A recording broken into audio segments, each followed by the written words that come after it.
مشاهير الفضيحة. نعم، في هاي الآونة الأخيرة هواي مما يسمى بالمشاهير، وفعلا مشاهير الفضيحة، مع احترامي لأصحاب المحتوى الجيد والنافع والمفيد، انتبهوا عليهم ذني.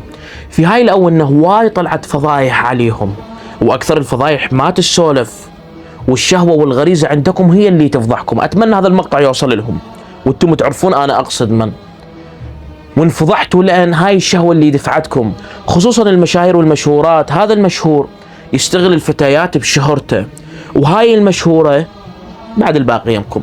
أنا ما أريد أنزل بالكلام ولا أريد أطيل بالكلام، فنصيحتي لكم لا تكون شهرتكم على مود شهوتكم، ولا تكون شهرتكم على مود ونستكم، ولا تكون شهرتكم على مود حبيبكم، ولا تكون شهرتكم على مود ياخذون ناس صور معكم. لا، خلوا شهرتكم لله، ولا تكون شهرتكم استغلال الناس بشهرتكم وبمعرفتكم. هسه يا ريت بيهن محتوى جيد. وكلامي لمتابعيكم، انصح المتابعين اللي عندكم والان اللي يشوفوني، لا تخلون هيك نماذج تقودكم وتتخذوهم قدوة.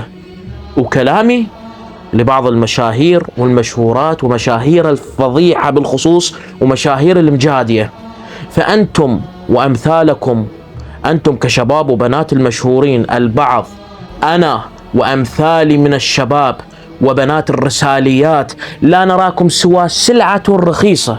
أي والله سلعة رخيصة بالإعلام. هسه احنا كشباب ما نسوي مثلكم عمي، الحمد لله الذي يضع رسالته حيث يعلم.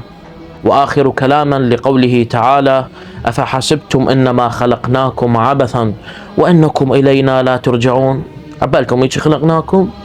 عبالكم ما ترجعون لنا؟ فأسأل الله لكم الهداية والتوفيق والنصيحة والهداية على طريق الله عز وجل. في أمان الله.